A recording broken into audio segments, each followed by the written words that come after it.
السلام عليكم مالين wanaagsan isku soo noqon wanaagsan maanta waxaynu qaadan doonaa maadeeni anatomiga 10kii 13aad 10kani waxaynu ku baran doonaa muscles of lower limbs oo ah loo yaqaano murqaha adimanka hoose waxaan rajeynayaa kooxaha ay gurubyada ay leeyihiin 10kani murqahaasi aynu sheegayno inaad kaga baahi bixi doontid insha Allah.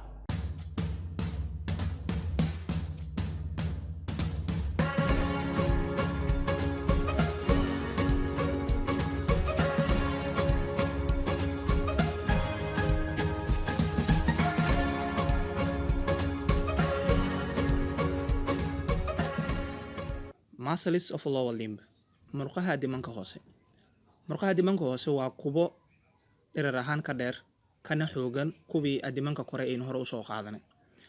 Shaqada ay qabtaan waxa weeye stability oo ah inay stable ka dhigaan oo ay dejiyaan murqahaasi jirka qaybaha ay kaga yaalaan, locomotion in ay ka qayb qaataan socodka, maintenance of posture in ay joogteeyaan dheelitiranka.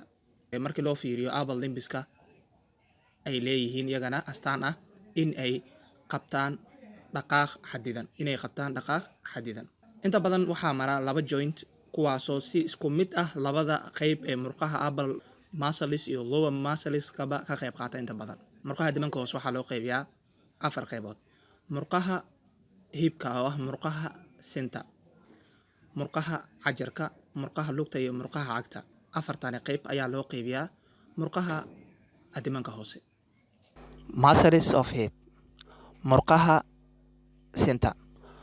sinta waxaa loo qaybiyaa 2 group ama 2 kooxood oo ah kuwa horaadka soo jiro loo yaqaano anterior group iyo kuwa jira dambeedka loo yaqaano posterior group.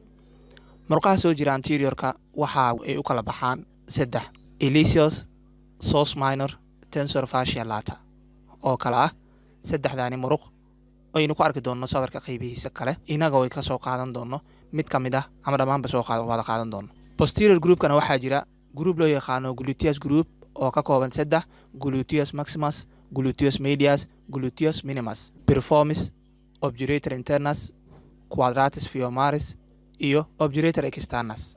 Muscleskani aynu sheegnay aynu daawano marka.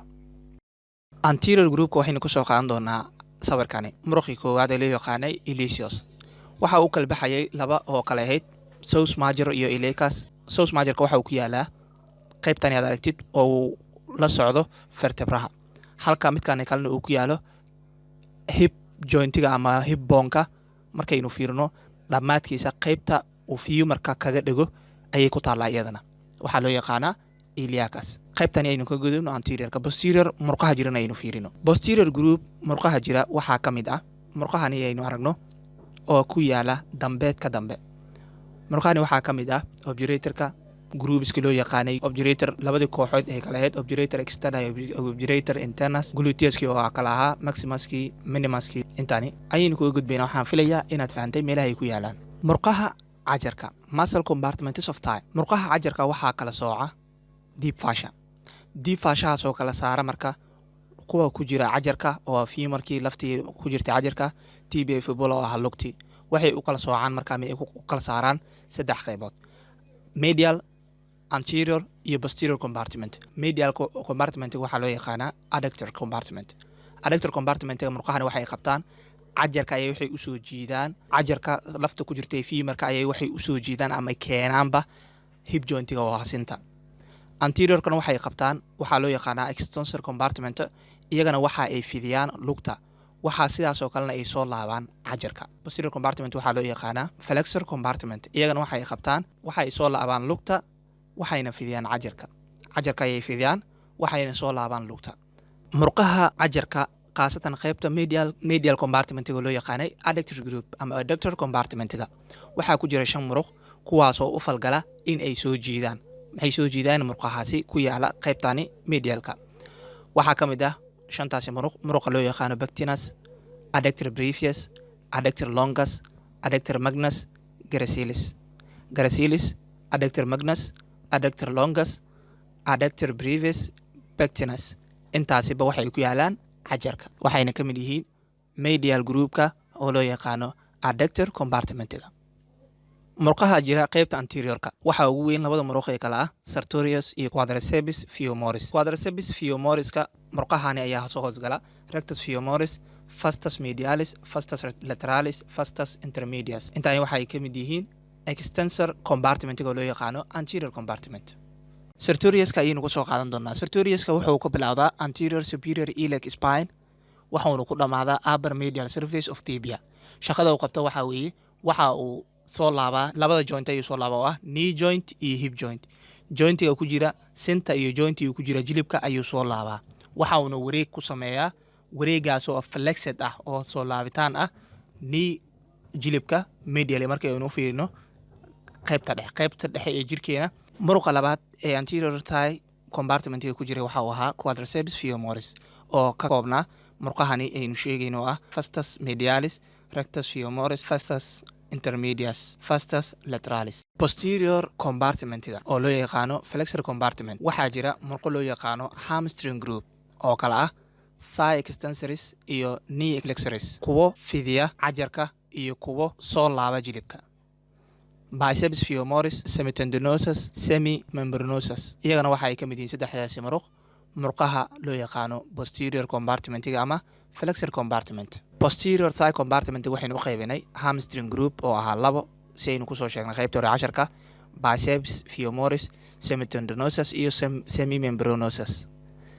Intaba waxaad ugu jeedaa jaantuska sabarkani qaybaha ay ku yaalaan iyo sidii ay yihiinba.